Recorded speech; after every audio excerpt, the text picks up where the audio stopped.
धरणी व्रत की विधि तथा महिमा। दुर्वासा जी कहते हैं, अगस्त जी पुष्कर तीर्थ में जाकर पुनः राजा भद्राश के भवन पर ही वापस आ गए। मुनि को अपने यहां आए देखकर उन राजा के मन में महान हर्ष हुआ।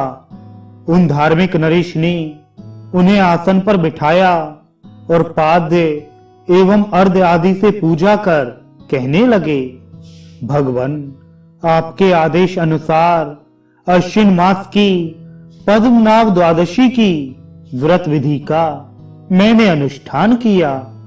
अब कार्तिक मास में यह व्रत करने से जो पुण्य होता है वह मुझे बताने की कृपा कीजिए। अगस्त्य जी बोले, राजन, कार्तिक मास की विधि पूर्वक द्वादशी व्रत के विधान और फल की बात मैं तुमसे कहता हूं, तुम उसे सावधान होकर सुनो।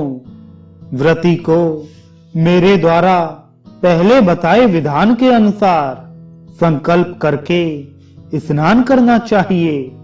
फिर भगवान नारायण की ओम सहस्त्रशीर्षे नमः, ओम पुरुषाय नमः, ओम विश्वरूपिणे नमः, ओम ज्ञानस्त्राय नमः, ओम श्रीवत्साय नमः, ओम जगद्ग्रस शिण्वे नमः, ओम दिव्यमूर्तये नमः तथा ओम सहस्त्रपादाय नमः। इन मंत्रों द्वारा कृमंशा सिर, भुजा, कंठ, अस्त्रों, हृदय प्रदेश, उदर, कटिभाग तथा चरण देश की पूजा करनी चाहिए। विद्वान पुरुष अनुलोम क्रम से भी पूजन करे। फिर ओम दामोदराय नमः कहकर सभी अंगों की एक साथ पूजा करनी चाहिए। इस प्रकार पूजा कर प्रतिमा के सामने 4 कलश रखकर उनमें रत्न डालकर उन्हें उजले चंदन से लेपकर पुष्पमाला से अलंकृत तथा श्वेत वस्त्र से आवेष्टित कर और उन पर तिलपूर्ण तांबे का पात्र रखे। महाराज फिर उनमें चारों समुद्र की कल्पना करे। फिर उनके मध्य भाग में भगवान श्री हरि की प्रतिमा स्थापित कर विधिवत पूजा करनी चाहिए। उस दिन रात में जागरण कर भगवान की मानसिक पूजा कर वैष्णव यज्ञ का अनुष्ठान करे। बहुत से योगी पुरुष 16 दल वाले चक्र में योगीश्वर प्रभु की अर्चना करते हैं। इस प्रकार पूजन का कार्य समाप्त हो जाने पर प्रातः 4 समुद्रों की भावना से कलशों को 4 ब्राह्मण को दान कर दे। प्रतिमा 5 में वेदज्ञ ब्राह्मणों को देनी चाहिए। 2 अथवा 4 प्रतिमाएं भी देने की विधि है। यदि दान ग्रहण करने वाले ब्राह्मण पंचरात्र आगम के आचार्य हों तो सर्वोत्तम है। उन्हें देने पर 1000 व्रतों का फल प्राप्त होता है। जो इस व्रत के रहस्य को स्पष्ट बताने में कुशल हैं तथा मंत्रोच्चारण पूर्वक विधि संपन्न कराते हैं, ऐसे व्यक्ति को दान करने से वह करोड़ गुणा फल देता है। अपने गुरु के रहते दूसरे का आश्रय लेने वाले और उसकी पूजा करने वाले की दुर्गति होती है। उसके किए हुए किसी दान का कोई फल नहीं। अतः प्रयत्न करके सर्वप्रथम गुरु का सम्मान करना चाहिए, इसके बाद दूसरे को दे। गुरु पढ़ा लिखा हो अथवा कुछ भी ना जानता हो, फिर भी उसे भगवान श्री हरि का स्वरूप जानना चाहिए। गुरु चाहे उत्तम मार्ग का अनुसरण करता है अथवा अधम मार्ग का, किंतु शिष्य के लिए एकमात्र वही गत है।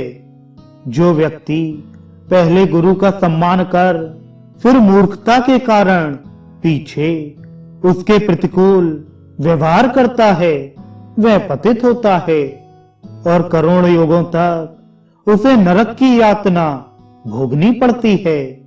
इस प्रकार दान कर द्वादशी के दिन भगवान विष्णु की पुनः विधि पूर्वक पूजा करनी चाहिए।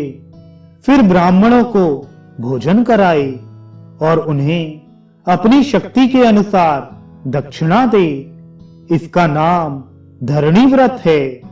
पूर्व काल में दक्ष प्रजापति ने इस व्रत का आचरण किया था।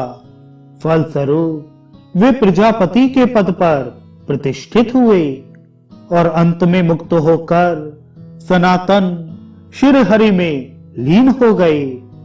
हय वंशी कृतवीर्य नामक नरेश ने भी यह व्रत किया था, जिसके प्रभाव से उसे कार्तवीर्य नामक पुत्र प्राप्त हुआ। अंत में वह भी सनातन श्रीहरि के लोक में चला गया। शकुंतला ने भी इसी प्रकार यह व्रत किया था, जिससे वह चक्रवर्ती राजा भरत की माता बनी। यूं ही प्राचीन समय में अनेक चक्रवर्ती राजाओं ने उक्त विधि से यह व्रत किया है और इसके प्रताप से वे प्रमुख चक्रवर्ती हो गए हैं। यह बात वेदों में बताई गई है। प्राचीन समय में पाताल में डूबकर कालक्षेप करती हुई पृथ्वी ने भी इस उत्तम व्रत को किया था। तभी से यह व्रत धरणी व्रत के नाम से प्रसिद्ध हुआ। पृथ्वी द्वारा यह व्रत संपन्न होते ही भगवान श्रीहरि ने परम संतुष्ट होकर उसी समय वराह का रूप धारण किया और इस प्रकार उसे ऊपर उठा लाए, जैसे नौका जल में डूबते हुए प्राणी को बचा लेती है। मुनि, इस धरणी व्रत का स्वरूप मैंने तुम्हें बता दिया। जो श्रेष्ठ पुरुष इस प्रसंग को सुनेगा अथवा भक्ति के साथ इस व्रत को करेगा, वह संपूर्ण पापों से मुक्त हो अंत में भगवान विष्णु के परम धाम को ही प्राप्त होगा।